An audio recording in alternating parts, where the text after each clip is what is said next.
Hello, dear friends. Welcome back. It's your girl, Brandy Nikhil, the Bookish Baddie, and I am back with another video. You see the shirt, so you already know what I'm about to talk about. My homegirl bought me this shirt. I was so excited. So, in an effort to, just speak to my inner child, I have been collecting all the original Goosebumps books. It just reminds me of childhood. I have an older cousin, and we grew up like brother and sister. And when I was, let's say I was like 7, so he would have been like 10, maybe something like that. He had all the Goosebumps books, and they were in his closet, and they were too tall for me to reach, and he would never let me read them. And so I just used to be like, oh my goodness, I can't wait till I could get all the Goosebumps books. And I had plenty of books, I just didn't have those. And so now, as an adult, I'm like, take that.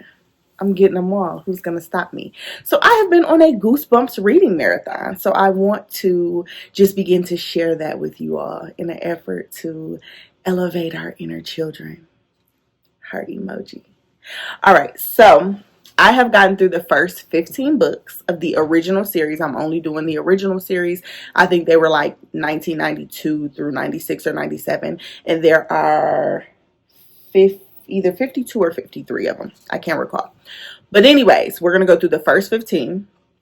I'm going to try to make this rapid fire. So I'm going to tell you how I felt about the book and give it a rating 1 to 5.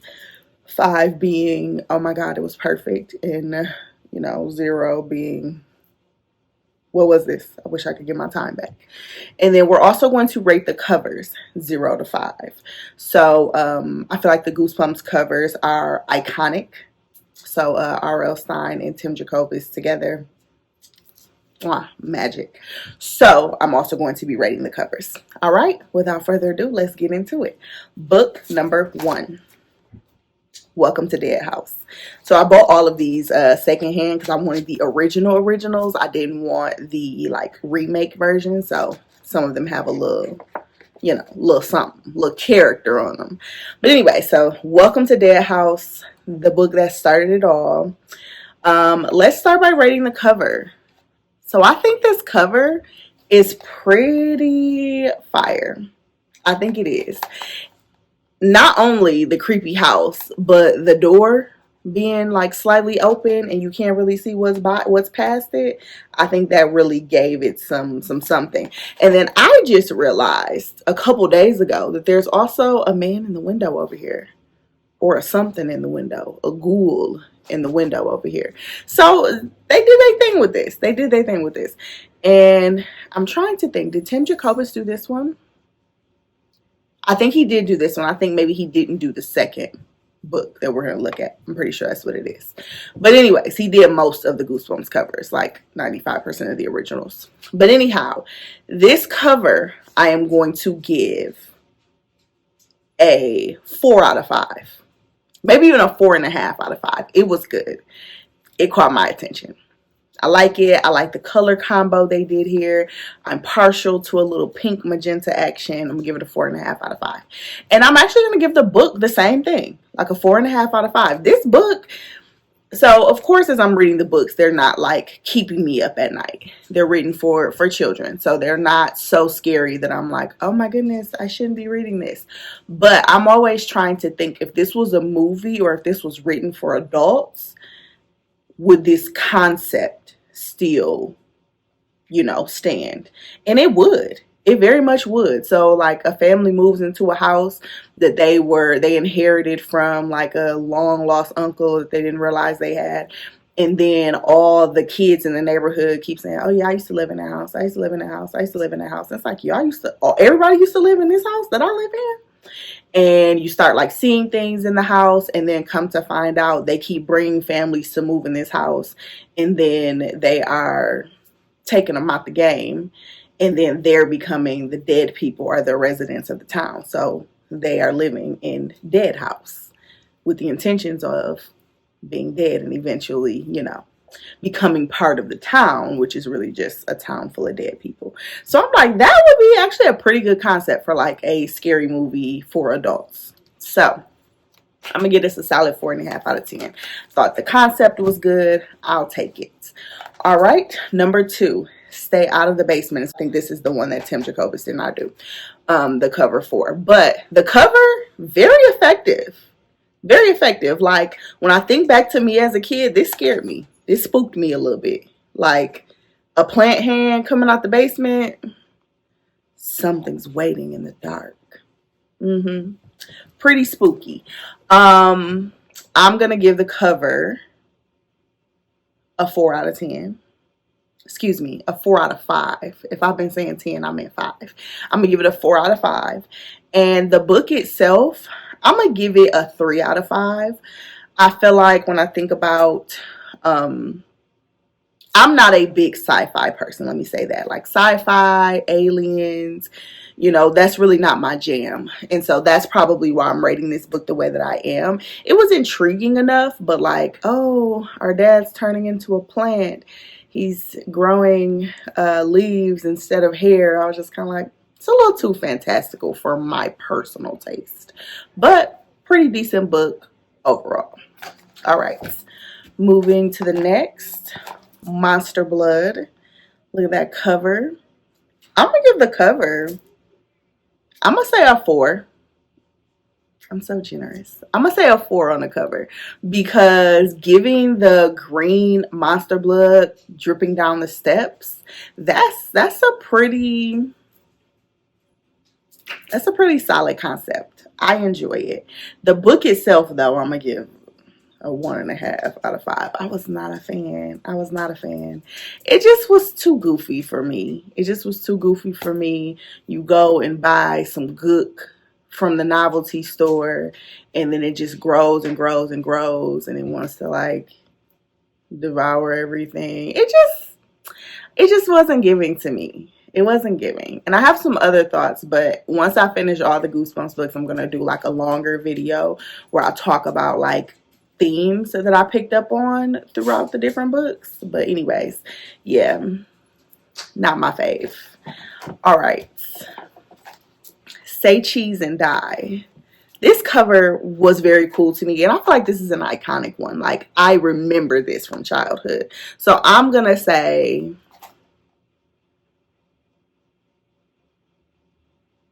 4.5 out of 5 on the cover. I think this is a really good cover. The fact that it is an actual like Polaroid, they did a big one. As far as the book itself, I'm gonna say 4 out of 5. 4 out of 5 here. I think that the concept is really good. So again, it wasn't like, oh my gosh, this is so scary. And I feel like there were some things that I was like, I wish that this gave more of this. But the concept of a camera where every time you take a picture of somebody, it forecasts their death. Imagine that in like a Jordan Peele type vibe. Just imagine it. And they just do like a spooky version of Gucci Mane photo shoot. Don't judge me. Don't judge me. I can only tell y'all what's on my heart. So this one's pretty good. All right. The Curse of the Mummy's Tomb. So for cover, 1 out of 5. I feel like it's pretty basic. It's a mummy. Books about mummies. Ooh. But I do like the color scheme. I'll give it that. I would say the book itself, I'm going to give it a 3 out of 5. I think that this book was better than I expected it to be. I'm not really into mummies all like that. And it took me in a direction I didn't know it was going to. So like at the beginning, I was like, oh, okay, y'all getting right into the action. And it was like, no, we're not. And then it went back and it gave me some action that I wasn't expecting. So I felt like this one was pretty good. So, you know, it was cute. It was cute. It's not something I need to reread, but it was cute. All right. Let's Get Invisible. Cover, pretty basic. 2 out of 5. Book, I'm gonna give it the same. No. This one had a good twist at the end. I gotta give them that. So I'm gonna give this a 3.5 out of 5 because it had a good twist at the end. 3.5 out of 5 because it had a good twist at the end. So, based on the good twist, I'm gonna say yes. But yeah, let's get invisible. They find a mirror. Every time you look in the mirror, you pull the light, you go invisible for a few minutes, and then when you pull the light string again, you know, you come back. I felt like it was a bit repetitive, but again, nice twist at the end. That was like, okay, I see what you did there. I see what you did, Stein. Okay. Moving on to the next. The classic, Night of the Living Dummy. I think he's on my shirt. Let me see. There you go. So, cover, iconic. I feel like because it's iconic, I have to give it a 5 out of 5. Like, the head tilt, the spookiness of the eyes. Like, yeah, they did their big one on this. This was good. The colors, everything. It's very unsettling. And I'm going to say for the book itself, I'm gonna give this, I'll give the book a 5 out of 5 too. It was funny. It was funny. There's this part in the book, so you know, obviously these sisters get they get some ventriloquist dummies, and they're putting on shows for their family and friends and whatever. And one time, one time their parents are like, come downstairs, do a show for our friends, they want to laugh. And the dummy like takes over, and he like start like blazing these people, roasting these people, whatever you say, like going in on these folks. I laughed out loud. This may be the only book in which I actually laughed out loud. So I'm gonna say 5 out of 5. It was good. All right, up next, The Girl Who Cried Monster. Cover, I love this cover. It's just really unsettling to me. I just love this cover. So I'm gonna give this cover, I'm gonna give this a 5 out of 5. And I'm gonna give the book a 4 out of 5. It would have been a 3, but the ending saves it on this one. Again, I just love me a good twist. I love something unexpected. Love something unexpected. So the main character in this book, she catches the librarian like eating his pet animals. He got like turtles and stuff, and he keep them in a pan, and he just be going to town after the library empty. It's a lot. It's a lot. But the twist at the end, yes. Yes, yes, yes. All right. Moving right along. Welcome to Camp Nightmare. Decent twist. Anyways, let's start at the start. The cover. So I think the cover is really good on this. Like when I seen it, I was like, oh, I want to read that. So I'm gonna give the cover a 4 out of 5. The book itself, I'm gonna give it a 3 out of 5. It was decent, but nothing to write home about. Ooh, spooky camp. Everybody's disappearing. Ah. Anyways. Next up, The Ghost Next Door. Phenomenal twist at the end. But let's start with the cover. Okay, the cover, it gives what you would expect to see on the book cover for The Ghost Next Door. It's beautiful art, but pretty standard. I think the colors save this one. So I'm going to give it a 3 out of 5. The book itself, I'm going to give a 4 out of 5. It really delivered a nice little spook. And just to think that like, hey, I think the people next door might be ghosts. Because they keep saying stuff that's not matching up with my current reality. Yes, yes, and yes. Yes, it's a pretty good one. All right. The Haunted Mask. Love this cover. It reminds me of The Mask, the one that the villain wore at one point in the movie. This reminds me of that at the end. What was his name? Dorian? Was that his name? I think that was his name. What he wore at the end. It reminds me of that. And this book was so good. So cover, 5 out of 5. Book, 5 out of 5. This book was really good. Like, I was like, I gotta finish it. You know, like it kept me on the edge of my seat. It kept me wanting to know what was gonna happen. This one did it for me. Second 5 out of 5. All right. Be careful what you wish for. So in watching some other YouTube videos, I had heard such bad things about this book. So I was hesitant going in. But anyways, taking a look at the cover. I mean, I guess it gives the idea of what you can expect in the book. I like the colors. Love me a purple, love me a pink. So I'm going to give it a 3.5 out of 5. The book itself,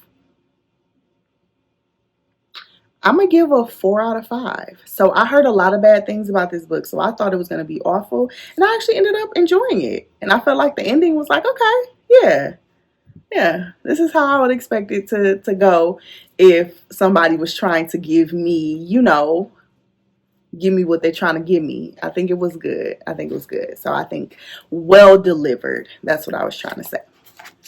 All right. Piano Lessons Can Be Murder. So cover, I think is great. I think the cover is great. 4.5 out of 5. The book itself, so kid moves to a new town. There's a piano in the house, so he starts taking piano lessons. The piano be playing itself all the time by itself. The teacher's kind of weird. The school that he has to go to for his piano lessons is kind of weird. And then come to find out, oh my goodness, they're like stealing kids' hands and making them play the piano nonstop. So it's kind of a hoaxy thing, but all in all, it delivered. It delivered. I'd give it a 3.5 out of 5. All right, last two. The Werewolf of Fever Swamp. I think the cover's gorgeous. Like the detailing is gorgeous. Cover 4 out of 5. Book itself, 2 out of 5. I was not impressed. It was very boring to me, actually. Very boring. I don't even have nothing else to say. I wasn't into it. And lastly, You Can't Scare Me. Cover. So like looking up close at the cover is scary, but from far away it doesn't deliver to me. This cover is probably one of my least favorites. So I'm going to get a cover of 1 out of 5. It didn't do it for me. But the book itself was better than I expected because I personally often judge a book by its cover. So I was shocked to find that the guts of the book were better than the skin of the book. So I would give this book a 4 out of 5. I felt like it delivered some good moments. I enjoyed watching the kids figure out ways to scare each other. And I loved that the person they were trying to scare was a girl named Courtney. She was just like fearless. I love to see a fearless baddie in a book. That just does it for me. So I would give this one a 4 out of 5. All right, that's my review for books 1 through 15. I will be back with 16 through 30, and I will continue to do them like that before I do one long form video where I review them all, review all the covers, and tell you some of the recurring themes that I've been picking up on, because I am keeping a running tally of some of the recurring themes that I am seeing as I read through the Goosebumps series. Let me know if you have read the Goosebumps series or if you have any childhood series that just really speaks to you that you would like to revisit in your adult years. All right, until next time, guys. Bye.